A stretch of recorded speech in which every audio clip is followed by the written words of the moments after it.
Bonjour frères et sœurs. Et oui, une autre question provocatrice. Jésus nous a dit de se laisser abuser.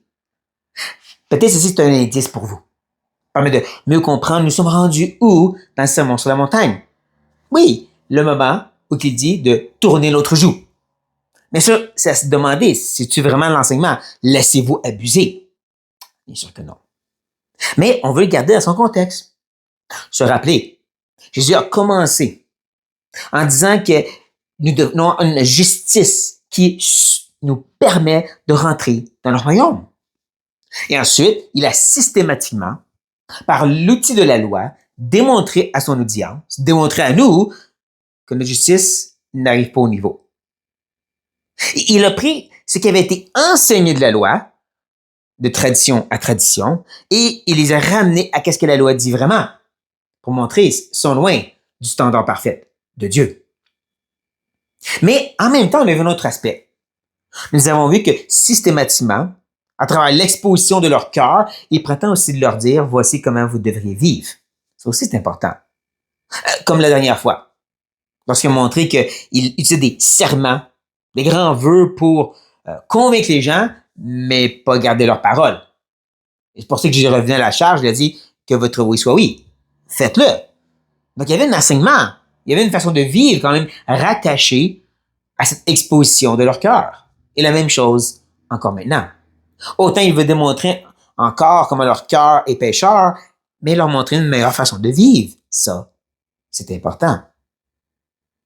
Donc, nous commençons une fois de plus avec ce que les anciens ont dit et Jésus qui va leur montrer qu'est-ce que ça veut vraiment dire. Donc, vous avez appris qu'il a été dit œil pour œil et dent pour dent. Il y a plein de choses ici à prendre note. La première étant que, oui, ça vient de la loi, mais ça semble avoir été arraché de son contexte. L'expression seulement œil pour œil, dent pour dent, ça semble dire prenez votre vengeance. À tel point même que certains, tel M. Gandhi, c'est ce grand réformateur hindou, m'a dit œil pour œil, il va rendre tout le monde aveugle. Parce qu'il le voyait aussi comme c'est un appel à la vengeance. Mais c'est pas l'idée. Le contexte que nous trouvons dans la loi, premièrement, parle vraiment plus de mettre des limites et des restrictions au jugement ou à la punition. Je rappelle que la loi n'a pas été donnée pour corriger le cœur des gens, changer l'attitude des gens, mais pour mettre des paramètres dans la façon de vivre. Ou est-ce que, oui, il y a une tendance à dire, tu me fais mal, je te fais mal. La loi est venue dire pas plus que ça. Parce qu'autour d'eux, il y avait d'autres nations qui avaient aussi des lois, mais des lois plus exagérées, plus débalancées. Nous avons trouvé, entre autres, ce qui est appelé les lois de Hammurabi. Je ne dis peut-être pas comme il faut. Mais ce grand roi avait donné des lois qui ressemblent un peu à ceci, œil pour œil, dent pour dent. Mais lui, c'était un peu plus exagéré. Ça dépendait toujours de qui avait fait le mal. Si c'était quelqu'un de haut placé important qui avait blessé un esclave, pas de conséquences. Si c'était l'inverse, un esclave qui avait blessé un homme important, là, on le punissait sévèrement. Dieu arrive et dit non, œil pour œil, dent pour dent, pas plus. C'est ça l'idée. C'est ce qu'on t'a fait, c'est le seul droit de punition que tu as. Exactement le mal qu'on t'a fait. Encore, un contexte plus large, c'était dans une situation juridique. En d'autres mots, tu amenais ceci en cours. Le juge amenait un jugement particulier face à ceci. Premièrement, il devait voir s'il y avait une intention. Est-ce que la personne a fait un accident ou c'était par exprès? Il voulait vraiment t'arracher l'œil. Si oui, œil pour œil. Pas plus que ça. Tu vas être puni, mais selon le mal que tu as fait, pas plus.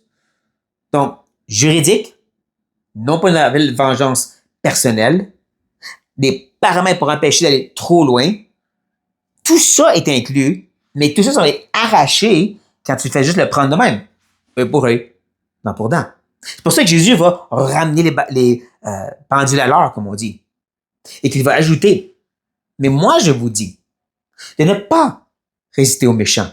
Si quelqu'un te frappe sur la joue droite, présente-lui aussi l'autre. Il fait vraiment un contrebalan total Avec cette idée, il t'a pris ton œil, prends-lui le lié sien. Je dis, à la place, ne résiste pas aux méchants. Et si on se rappelle qu'ils étaient dans un contexte où ils étaient oppressés par les Romains, c'est intense ce que Jésus leur dit. De ne pas résister aux méchants comme les Romains. Que s'il te frappe à la figure, tourne-lui l'autre joue. Est-ce qu'en soi, ça veut dire littéralement, tourne l'autre joue? En soi, ça veut dire laisse-toi battre? Je crois pas. On va voir ensemble. Mais que c'est vraiment une image. Avec 3 autres images aussi, que Jésus va donner 3 autres exemples figuratifs pour montrer une idée de prends pas ta propre vengeance. Je ne sais pas avoir une rétribution de œil pour œil, mais sois prêt à souffrir. On le voit parce que la prochaine exemple, si quelqu'un veut plaider contre toi, prends ta tunique. Laisse-lui encore ton manteau. On comprend l'idée d'un manteau, c'est quelque chose qui est fait pour te garder au chaud. La tunique était la simple robe, je veux dire, le chandail et les pantalons de ce temps-là. Lui, il veut vraiment tout ce que tu as, et bien, il veut une coche de plus. Si tu enlèves ton manteau aussi, tu vas être presque nu, tu vas être en sous-vêtements. C'est vraiment humiliant même. Hein? Le fait qu'il parle de plaider contre toi, ça semble le ramener dans une cour légale. Et le plus proche qu'on peut prendre de la loi en rapport avec ça, c'est que si quelqu'un, surtout quelqu'un de pauvre, empruntait de l'argent, le monsieur qui prêtait pouvait demander un gage, une sorte de chose qui était une promesse que tu vas repayer, qui était le manteau. Pas la tunique, le manteau. Ce manteau qui était très important, surtout pour le pauvre qui vit littéralement dans la rue, qui couchait dans des champs sûrement, avait besoin de ce manteau. Donc, tu veux payer le plus rapidement possible. Même que la loi disait que tu vas y redonner dans la soirée pour qu'il puisse dormir, c'était comme une couverture, pour le garder au chaud. Mais il le redonnait le lendemain. Parce qu'encore, le but, c'est tu veux avoir ton manteau. C'est le plus proche qu'on peut avoir de l'idée de plaider contre toi. Mais encore, on comprend, c'est figuratif. L'idée, c'est tu prêt à être humilié au point de tout donner et être en sous-vêtements. C'est comme l'humiliation d'être claqué en pleine face, puis tu tournes la joue et tu te demandes un autre. C'est vraiment cette humilité qui dit, tu peux me déshonorer autant que tu veux, qui est contrebalancée, qui est contrariée par l'idée œil pour œil, dent pour dent. Tu as pris mon œil, je veux certainement prendre le tien. Tu m'as arraché une dent, toi aussi tu vas souffrir. Jésus dit, au contraire, soyez prêt à être humilié et rejeté. Et il va même ajouter, si quelqu'un te force à faire 1 000, fais-en 2 avec lui. Comme j'ai dit, les Romains dominaient sur les Juifs. Et le Romain, le soldat, avait le droit de forcer n'importe qui de porter son gros sac à dos romain pendant 1 000. Ça peut inclure les chefs religieux. Hein, les pharisiens qui étaient habillés avec les belles tuniques et tout. Cet homme-là pouvait se faire forcer de porter un gros sac à dos romain pendant 1 000 pour un soldat. C'est humiliant. Et peut-être le grand pharisien va dire, je vais le faire selon leurs règles, mais pas plus. Pas plus. Je dis, fais 1 000 de plus. C'est vraiment l'idée d'aller au-delà, mais pas pour ta vengeance, pour bénir. Faut au-delà pour bénir ceux qui t'ont offensé. Ça va vraiment plus loin que juste pas résister ceux qui t'ont fait du mal. Beaucoup plus loin que cette idée, t'as pas droit de te défendre. On voit que Jésus, ce qu'il dit, c'est beaucoup plus profond que ça. Et bien, ça nous anime, nous prépare pour la dernière section du chapitre 5, qu'on va voir la prochaine fois. Vous devez revenir. Mais Jésus va conclure cette partie en disant ceci. Donne à celui qui te demande et ne te détourne pas de ce qui veut emprunter de toi. Là, on voit que c'est pas juste les gens qui te pressent, les gens qui veulent te faire du mal. N'importe qui te demande, n'importe qui ont besoin, soit prêt à donner et aller au-delà. Il demande d'emprunter, toi tu lui donnes à la place. Ouf, c'est fou ça.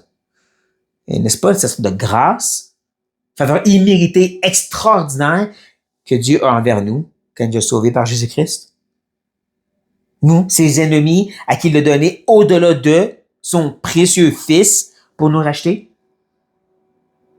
D'ailleurs, que Jésus va justement rattacher le lien de Dieu pour nous inciter à justement aller au-delà de bénir nos ennemis. Mais je me devance.